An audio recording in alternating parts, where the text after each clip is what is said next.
Hello, and welcome to Independent Talent, the most action-packed indie wrestling podcast on the entire fucking planet. If you're pregnant, have high blood pressure, or experience dizziness, then you've been warned, because your ear holes are about to be crammed full of the #1 local wrestling show in the Mid-South. Now, here's your host, hailing from parts unknown, Lemon Juice McGee. Welcome to episode 11 of Independent Talent Podcast, the newest and best professional wrestling podcast that covers the Mid-South-ish area of the indie scene. I'm your host, Lemon Juice McGee. With me tonight is the fighting man, Matt Pierce. Always glad to be on the show. Yep, he is always glad to be on the show because while it's normally Hoagie's tagline, his ass is still suspended. Right. If you didn't listen to the last episode, JD Thunder punked him out, and we're going to try to remedy that on an upcoming episode, assuming we let Hoagie back into the game. I don't know, man. I mean, he's not making that fat podcast money anymore. Mm-hmm. He's like living out of a box. I know, your ass bought KZW. I did. I don't know. Yeah, I mean, I'm sure his wallet's feeling the strain from not being on the podcast. He's not got this sweet studio set up around him at the time. Yeah. He's probably just sitting at home. Sweet studio bitches. Yeah.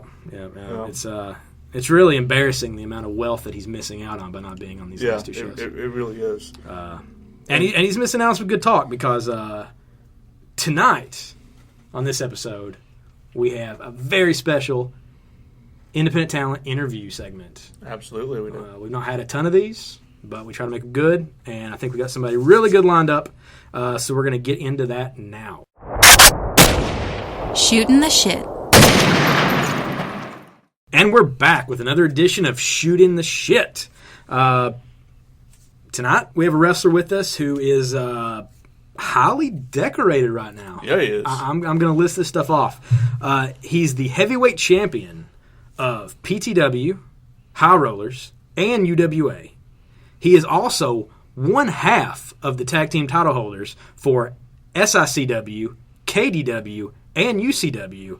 He was also in PWI's 500 twice. Once in 99, once in 2001. Look it up. Sexy Stan Sierra. How are you doing tonight, sir? Good. Thanks for having me on here, guys. No problem. Glad to be on. We've seen you a lot lately. We've been hitting up a lot of shows that you've happened to be on. Dominating with Mr. Higgins at your side. We're just going to get into the first question. Yeah, let's just get started with it, man. What was your first memory of professional wrestling? My first memory of professional wrestling was way back ICW. And that actually used to be on like the Channel 8 channel here in Somerset. And I remember watching Tojo Yamamoto and Gypsy Joe. And it's like Tojo Yamamoto would take that wooden shoe. He always come out with them little wooden shoes, that the Japanese wear. And he beat Gypsy Joe to where he was just a bloody mess. I mean, just like you thought this guy had been shot with a pistol. And it's like just unmercifully, pounding him with that shoe. And I was holy shit. That was like the coolest thing I'd ever seen. And, right there on Channel 8. So I was hooked right from then, with ICW. Cool. And, the Macho Man Randy Savage, he had, at the time, he was their champion. Mm-hmm. And was that his dad's promotion? Yeah. Yeah. He was coming to the fair down here, and he had got on TV, and he said that he was coming down to the Somerset Fair to all you hicks down at Somerset, Kentucky, and he was actually wrestling his brother, Leaping Lanny, Oh, wow. at the time, and that was probably my first memories. The Mongolian Stomper, Southeastern Championship Wrestling. The Stomper was my absolute favorite. I was scared. I started out, I was scared of him because he come in, he had them earmuffs on, and he had his manager, and he'd come in and he'd hoop, and like that. And I seen him back years ago up at the National Guard Armory here in Somerset, and that's actually when wrestling was a big deal in the town. I mean, like the whole town, like the bankers, the lawyers. Everybody went to wrestling. Mm-hmm. And they had actually plugged the match on Southeastern down Tennessee. And it was the Mongolian Stomper against Dick Slater. He was called Mr. Excitement Dick Slater. And they plugged the match, come up here to Somerset, and actually the title actually changed hands that night in Somerset on a sunset flip by Mr. Excitement Dick Slater. Wow. And it was like, that was the coolest shit I'd ever seen. It was like, man. That's awesome. What was the point where you were like, I want to be a wrestler. Like, I want to try it out. Well, we had, me and my brother, Stevie P, we had always, wanted to do it. And it's like, like a lot of people, you want to do something, but then you think, well, will I fail at it, or am I good enough to do it, or whatever reason you come up with that you're scared that you don't do it. Mm-hmm. But we had always talked about it, like a lot of guys, we could do that. And so one day on the Channel 8 thing, they start running this ad, and it's like, you want to be a wrestler? And they had these tryouts at the National Guard Armory here in Somerset. And we just showed up, and there was like 100 guys there, and we was out in the parking lot, and they had instructors out there that was, showing us little basic stuff, and, it got to the point to where it was whittled down to like 30 people. And that group, and we was one of the 30. And so we just went from there. Huh. Cool. It's awesome. Yeah, it is. Who trained you when you first started? When I first started, it was a guy named Showtime Sean Christopher, and he run a company called HCW, and we had actually, me and Stevie P, we had got in it together, and when the training started, it was like in the middle of February, and this is a true story. Everybody's got stories that they tell, and you always wonder if they're made up or bullshit or whatever, but it's like, we got in the back of a Datsun pickup truck in the middle of February with our winter coats on. We had my cousin that was training to be a ref and another guy that was been training to be a ref that was in the front. Me and Stevie got in the bed of that truck in February with our coats on and blankets, and we rode from Somerset all the way to Whitesburg in the back of that truck to train in a building that had no heat. And, we started from there. We was going back and forth, and we trained there. Back then, a lot of guys nowadays, don't pay their dues, like we did. And it was like, we rode that far, got out of the truck, unloaded the ring, set the ring up, trained for 3 or 4 hours, set the ring, tore the ring back down, put it back on the truck, got back in the bed of the Datsun, and rode back to Somerset. Yeah. In the freezing cold. And the freezing cold. We was hardcore back then. Apparently so. What was your first match like? Okay, but not okay. I mean, it's like we had it right here in Somerset, so we had the comfort of doing it in front of our hometown, in front of our fans. So it was like, on a scale from 1 to 10, it was probably a 5, but the fans made it feel like a 10. Right. And so overall it was pretty good. I mean, I've got a pretty good experience. We was on a show with a lot of vets. I mean, the late Buddy Landell, and Denny Cooley and Blade Boudreaux, and Sean Christopher. So it was a good experience. Speaking of vets, who would you say has been the biggest influence in your career so far? The biggest influence in my career so far, honestly, the guy that probably stoked a fire, and I know I'll get a lot of hate on this probably, would be Hulk Hogan. Yeah, I loved Hulk Hogan. And it was like, years ago, I had went to Rupp Arena about the time that WrestleMania 3 was getting ready to start, when he was going to wrestle Andre the Giant. And that's back when they had like the road to WrestleMania. Yeah. And so we go to a house show. The main event on that house show was Hulk Hogan and Bam Bam Bigelow against Andre the Giant and the $1 Million Man Ted DiBiase. Fuck Ted DiBiase. Anyway. Hell of a match, though. Yeah. And it was literally, back then, they didn't have all the glitz and everything they do. I mean, it was literally, you come out of the tunnel up there at Rupp Arena, and they had a big curtain that had WWF on it, and they walked out the curtain and walked down through there, and I mean, the building was packed, and I mean, it was like Hulk Hogan come through that curtain, and I mean, that place was electric. I mean, it was just like, you're just sitting there and you just get that grin, that shit-eating grin on your face, just him walking to the ring. I mean, it was it grabbed me like that. It was like, man, I've got to do this. I've got to get in this. Well, speaking of Hogan, do you watch any of the current product? I do from time to time.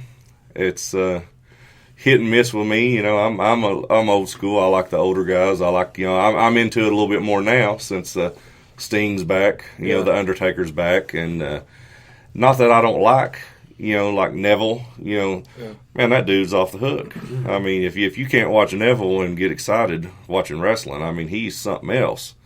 But it's different time, I guess, for me. I like the older guys, and I like Triple H, you know, Shawn Michaels. I like the older school guys a lot more, but I try to watch it and, you know, and stay into it. And I will say this, go on record. I want to go on record saying this. Anybody that thinks that John Cena is not a worker and cannot work has lost their fucking mind. Yeah. We said that quite a bit on the non-developmental talent. Yeah. I don't like him. He's not my favorite wrestler. He's not for us. Yeah. He's for kids. He's not. But it's like whoever that man wrestles, that match is 9 out of 10 times is off the hook. Yeah. It's a good match. I don't care who he works. Yep. Except for the springboard stunner. Yeah, he never catches all of it. Yeah, never. Crazy move. So, Sexy Stanciera is pretty much you, like, cranked up to 11 or whatever, I would assume. How did you settle on that, though? Was there a time where you, like, were trying to, thought of any other type of, I don't know, like, gimmicks or plans to, like, do anything else? Honestly, I didn't. I'll just tell you from the get-go, because I loved Stan Hansen. The Road Warriors, you know, Nikita Koloff, you know, all them guys, you know, the Four Horsemen, of course. And it's like from day one, I had it made up in my mind, by hook or crook, fail, sink or swim, I wasn't going to be one of them guys that come in and was just going to, you know, shuffle his feet and lollygag ass around. I mean, from the get-go, I was going to kick the damn door wide open, and I was going to raise hell, and I wanted to beat people's ass. That's it. From day one, I just wanted to beat people's asses. And it's like, that's been my mentality from the get-go, and it's like I've had a lot of success doing that approach, and it's like, and it's too late now. It's too late in the game for me. I'm not going to change it now. I mean, it's working. Yeah. Speaking of kicking asses, Mr. Higgins is your trusty axe handle, correct? How did that name come about? Oh, this is going to get real good right now. Yeah. Well, Mr. Higgins is actually the name that I named my cock. Nobody knows that until tonight on this show. It's a first. Exclusive. Yep. So, you know, Higgins was always my cock's name. So and I thought, well, you know what? I come up with this handle, and I thought, what can I name this by? I got to give you the name. And it's like, I'll come up with Mr. Higgins, because nobody will know what the hell that means, you know, but me. Yeah. You know, so that's where that name come from. So from this point on, anybody that takes that axe handle is basically taking cock. That's right. So, all these years. They didn't even know. I have to add real quick, the Loverboy Brock Landers took it just a couple months ago.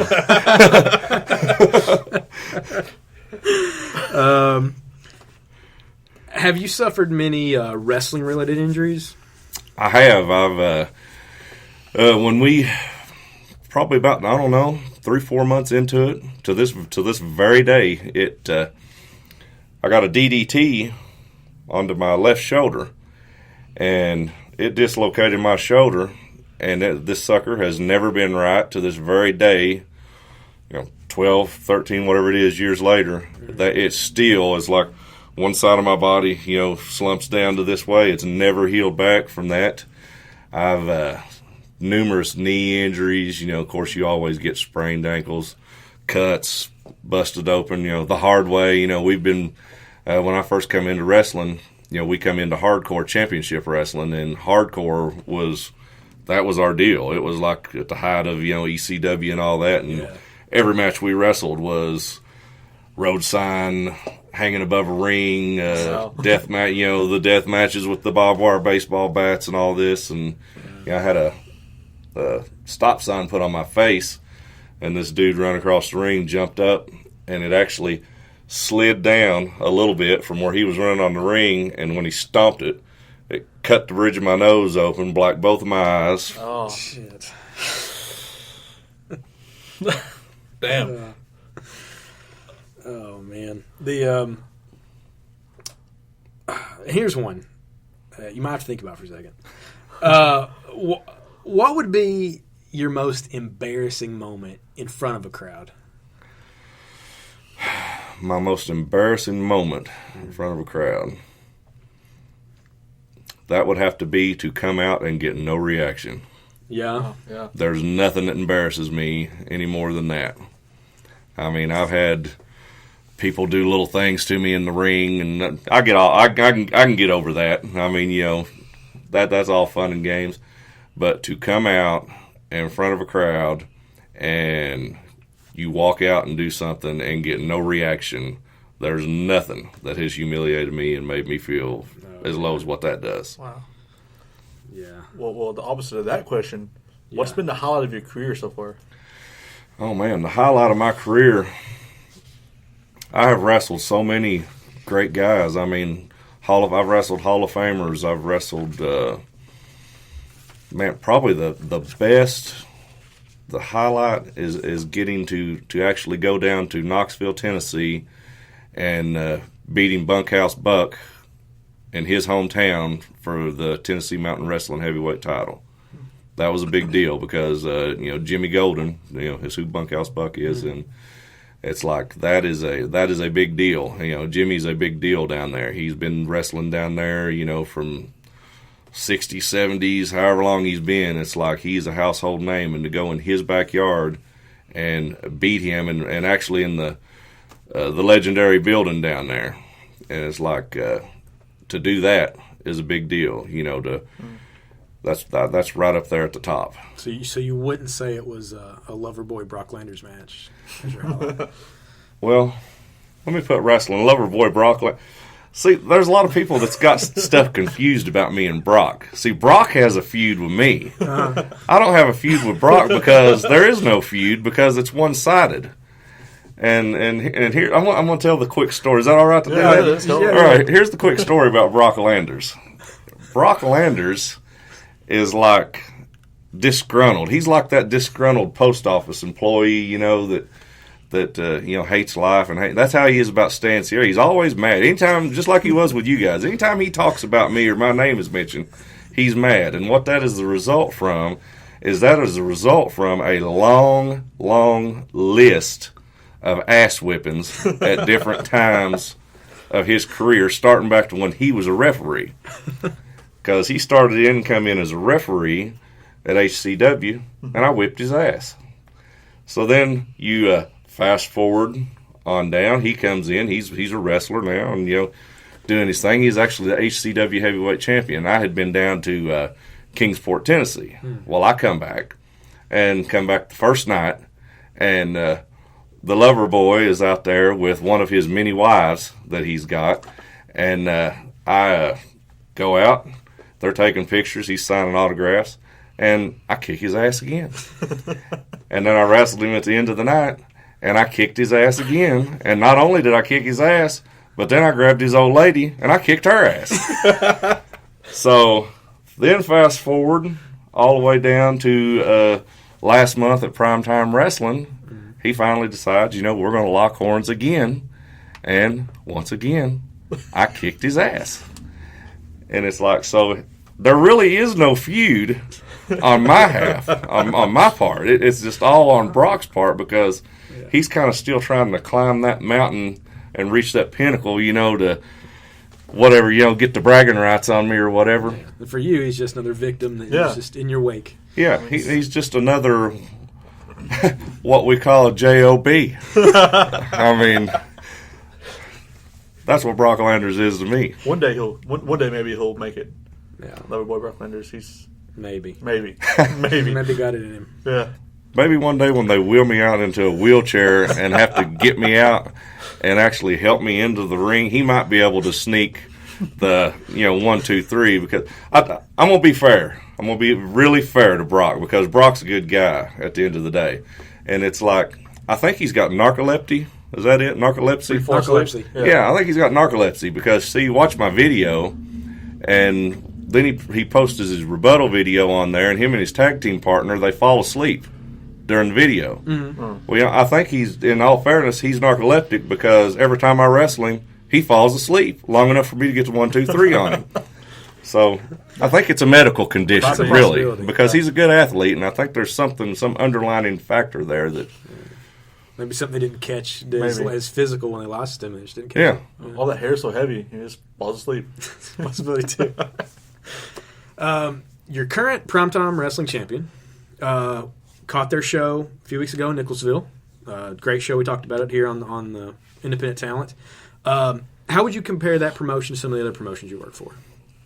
Well, I think primetime. That's why I have devoted primetime wrestling would be my home base. That's my place that I would call home out of everywhere I go. I make it a point. I've got a lot of time invested in primetime wrestling because since I've been there, and I'm not saying it's because of me, but I'm just saying since I got hooked up with those guys and started going to primetime wrestling, it's like it just keeps growing. I mean, every town we go to, we run, it just keeps getting better and better and better. And it's a good group of guys in there. They're all very professional. They all carry themselves like professionals, and which a lot of guys do.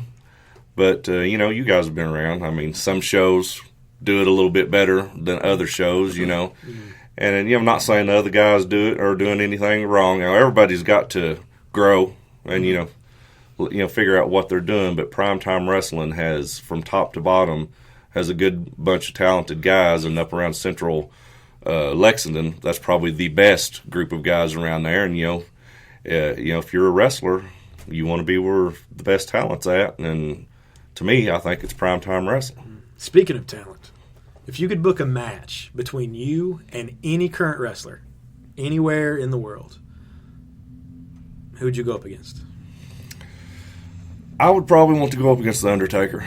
No. Because I'm a smash mouth, in your face, type of wrestler like The Undertaker is, and so I would want The Undertaker. It's a good answer. You gotta watch him to punch you into Mr. Higgins. Yeah, he will. That's right. Lesnar's has been sore for the last couple of months. All right. So, what are some upcoming shows where people can find you? Well, they can see me Friday night in Jeffersonville, Indiana. I'll be at the arena at SICW. Me and Frank the Tank will be up there defending the SICW tag team titles in a steel cage. Mm-hmm. Saturday night, I'll be in Winchester, Kentucky for Primetime Wrestling. I'll be defending. Now that's a charity show, correct? Yes. Yes. They've been raising money for to fight cancer. Yeah, ovarian cancer awareness. There was a ton last weekend. Yeah, they did really good last time, and it's even if you're a passing wrestling fan, we recommend you go Saturday night to Winchester to Primetime Wrestling because it's such a good cause, and pay to get in. Some of that goes there, and then also donate some money. We really like it when stuff like that. Giving back is always good. We had actually this past Sunday, we had set our goal as to raise $1,000 for the whole month, and we passed that goal on the first night at Primetime Wrestling. Yeah, that's fantastic. That's amazing. So it's like we're definitely making some waves as far as getting people to put out a little money for it. It's like you say, it's for a good cause. Yeah, it's for a good cause. It builds up your fan base because of the good cause. I mean, people showing up who might not normally hit a wrestling show, it works out for everybody. Doing good always does. Well, sometimes you're a heel, so sometimes doing bad is good too. Yeah. All right. Anyways, sorry to interrupt you. Yeah. And Sunday night we got Tennessee Mountain Wrestling. That's 3:30 in the afternoon. It's actually at the Tennessee Valley Fair. It's the big Legend Show. It's a Legend Show that Tennessee Mountain Wrestling puts on every year. You'll see some of the great Tennessee wrestlers. Wendell Cooley. You'll see Rugged Ronnie Garvin, Cowboy Bob Orton Jr., Tim Horner. all the legends, Bunkhouse Buck, all the local legends from Knoxville, Tennessee, all come out for that show, and it's the fans support it really big. It's a big deal down there, and that's Sunday. Cool. Yeah. And speaking of that show, Matt here will be down there peddling some wares, possibly for the podcast. So if you see him, buy stuff. Yeah, tell him you heard the show. He'll give you a sticker. He doesn't care. He's just gonna give our product away. He doesn't care about money. It's like $100 shirt, right? Yeah, it's whatever. Yeah, whatever. It's whatever. So yeah, I think that pretty much covers an interview. That seemed like an interview. I don't know. I mean, you asked some questions. We asked some questions. Yeah, That's how it works. We tried. There you go. So that's it for talking to Sexy Stan Sierra. Yep.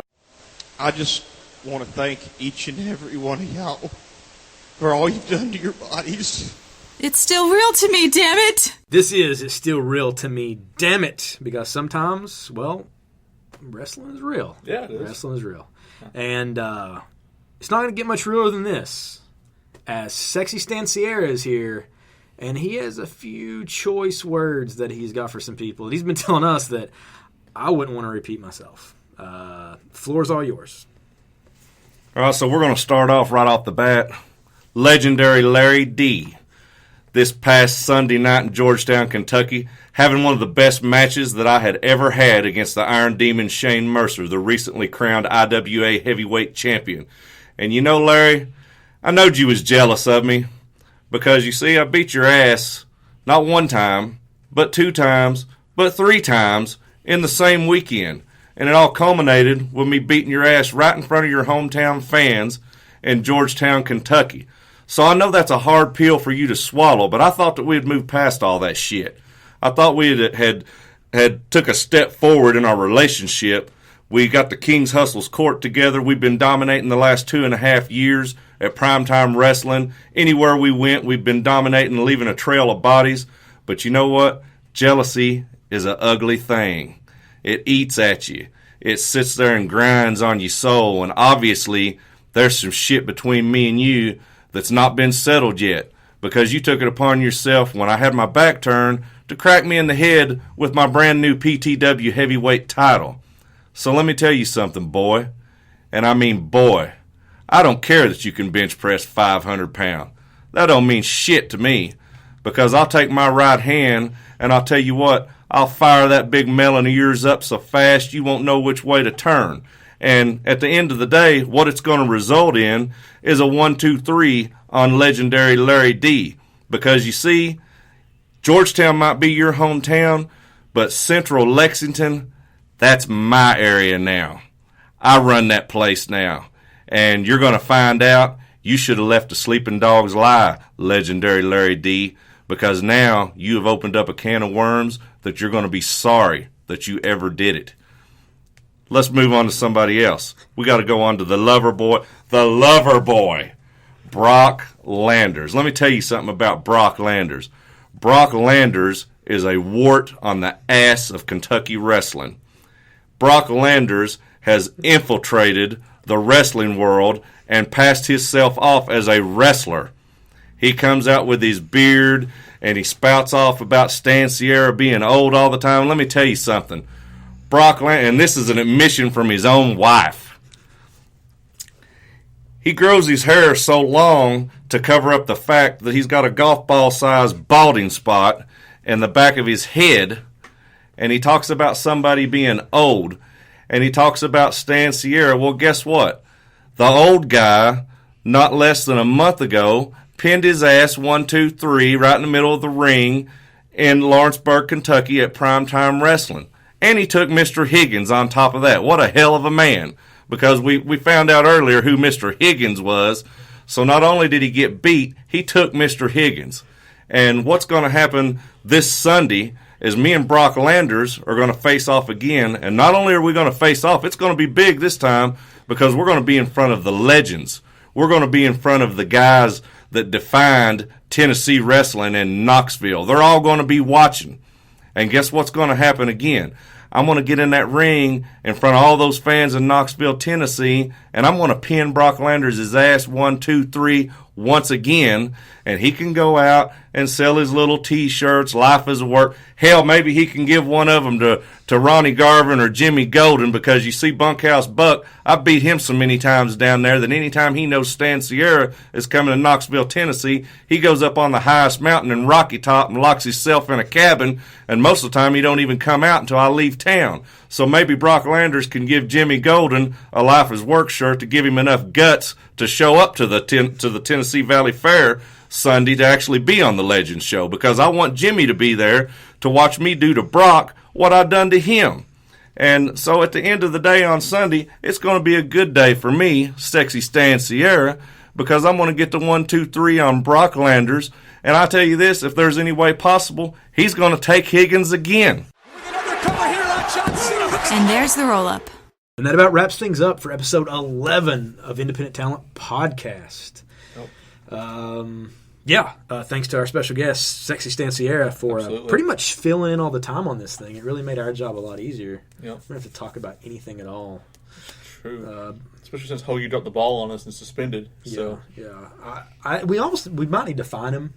I don't know if that's a deal we can do or not legally. I don't know. We'll have to get with our legal department that we surprisingly sort of have. Yeah, we do. And we'll see what kind of deal we can levy on Hoagie. Because I'll tell you, Hoagie, we got an email from Mr. 106 himself. Vic Steamboat kind of wants to be the new wrestling historian. And I'll tell you right now, Hoagie, I would almost put Vic Steamboat on this show anyway for name recognition alone. Yeah. So you're skating on thin ice, pal. Yep. Thin ice. You better be watching your tape library so you don't fuck up again. However, this coming week's episode, as we've had 2 this week, we'll be covering some shows, as we're going to hit up PTW Saturday night. Yeah. And as you should all too, ovarian cancer benefit, good cause, good wrestling, hit it up. Sunday, Matt will be traveling down for the Legends show down there in Tennessee. Yep. So we'll have a couple good show stuff to bring you. We'll have a few photos on the Facebook page. It should be hitting up. Also, speaking of the Facebook page, I want to look at it and check out the shirt commercial again. Yeah, because I'll have those shirts in Tennessee, and sales tax in Tennessee is like 1,000%. Mm-hmm. So shirts in Tennessee was going to cost like $400 a piece. But fuck it, if you got cash, screw Uncle Sam. Yeah, I'll do a deal. No tax whatsoever. That's how we work, under the table. $99.99. Yeah, hands and whatnot under the table. That's how it goes. Yeah, everything under the table. Yeah. So there you go, Independent Talent, episode 11. Here is Cheyenne to tell you a bunch of stuff, like where to send hate mail. Yeah. This might be the end of the episode, but the beat goes on for Independent Talent Online. Check out news, upcoming events, and massive photo galleries by liking the Independent Talent Podcast Facebook page. Also, feel free to hit us up with your opinions, suggestions, bitching, and moaning by sending emails to independenttalentpodcast@gmail.com. Oh, and for the love of wrestling, please support your local indie federations. Now get moving. We've got to get these chairs stacked and the trailer loaded.